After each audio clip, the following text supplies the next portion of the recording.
Here as always to keep you posted on the transfer market. Today, guys, as always, many stories to discuss, from Jadon Sancho to Noni Madueke, Arsenal defender, but also Joao Pedro, Brian Beuman, so let's jump into it.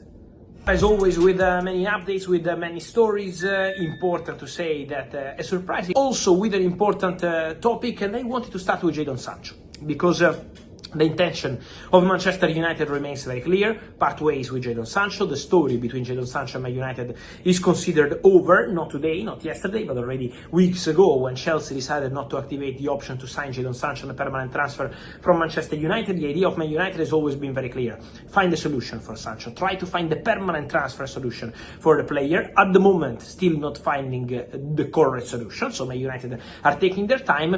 What I wanted to clarify is that we have many stories about Fenerbahce in the recent days, in the recent weeks.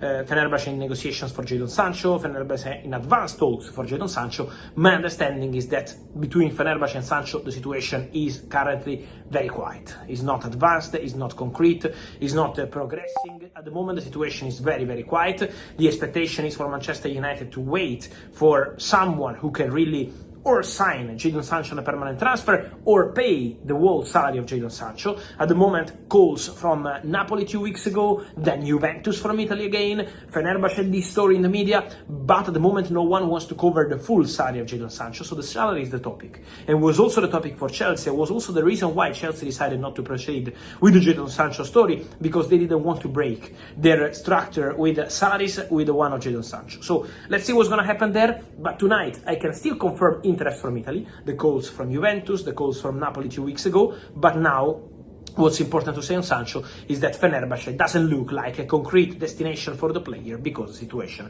has gone very, very quiet. Also, guys, I wanted to clarify something else, because we mentioned Chelsea and Jadon Sancho. Emi Martinez. Between Emi Martinez and Chelsea today we had some stories.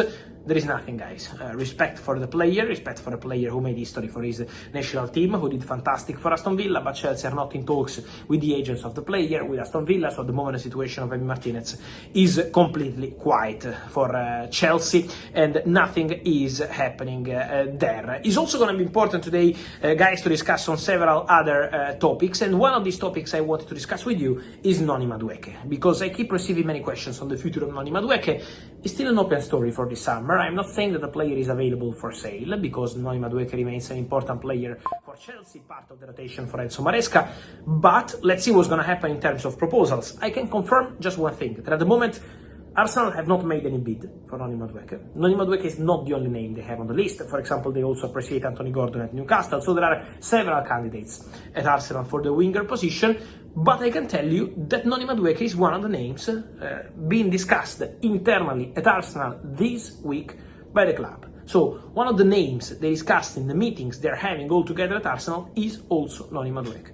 So he's a player who is appreciated, he's a player who Arsenal are considering, but at the moment, still no green light from Chelsea, no club-to-club talks, not clear what Chelsea want to do with Madueke, so for sure the situation is going to be one to watch in the next weeks and months, but still nothing imminent for Noni Madueke, with Arsenal still assessing all their options internally for the wingers position. For the centre-back position, guys, today we had some reports and I saw some Arsenal fans quite in panic. They rejected our bid for Mosquera, the bid was turned down, Mosquera is not happening. Calma, relax. Arsenal opened talks with Valencia, but the bid, from what I understand, was not 19 or 20 million euros, was less than this, just to open a conversation with Valencia for Mosquera. Arsenal are hopeful to close this deal for something around 20-25 million euros, as I told you also yesterday. So Arsenal are in the process to sign Mosquera.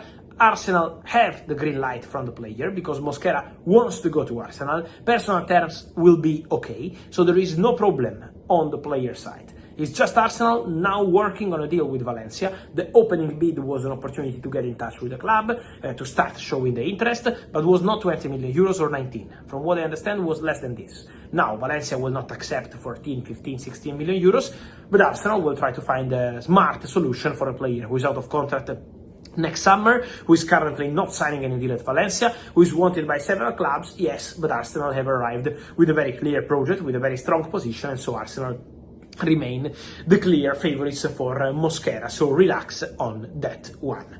I just wanted to clarify two more stories today, guys. The first one is on Joao Pedro. because Newcastle are pushing for Joao Pedro, this is true. Newcastle wants the player, this is true. But also, let's not forget the interest from Chelsea. Joao Pedro remains a player of interest at Chelsea. So Newcastle are actively working on the deal. Chelsea are still having conversations because they like Joao Pedro. He's one of the players they have in their shortlist. I told you about their interest a few weeks ago, was almost 7-10 days ago. And I can confirm once again that Chelsea like the player. So don't forget Chelsea in the Joao Pedro story. While Newcastle are trying to anticipate all the other clubs and get the green light from Brighton, at the moment no green light club to club, Chelsea are still closely following the situation because they like Joao Pedro. And they believe Joao Pedro could be one of the solutions for the attacking position in the next days or weeks on the market. So let's not forget that one. On Bryan Mbeumo, many questions tonight, and so I wanted to do this video also to reply to Manchester United fans, because the reports are about Brentford rejecting a bid from Manchester United for Bryan Mbeumo. Guys, the understanding is that Brentford constantly mention in the talks they're having also with Manchester United the price tag of other players in the market when they mention Mbeumo. This is why they want more than what Manchester United offered with their second bid. But my understanding is not that Brentford rejected the bid and talks stopped. My understanding is that the conversations between Man United and Brentford for Bryan Mbeumo continue. So the two clubs are again in talks. The two clubs are trying to find a solution. Manchester United remain calm. Manchester United remain confident. Manchester United remain optimistic because the player, as I told you days ago, is giving total priority to Man United. Wants to go to Man United and told Brentford that he wants to go to Man United, as I told you a few days ago. So the position is very clear. He wants to wear red next season. Now Manchester United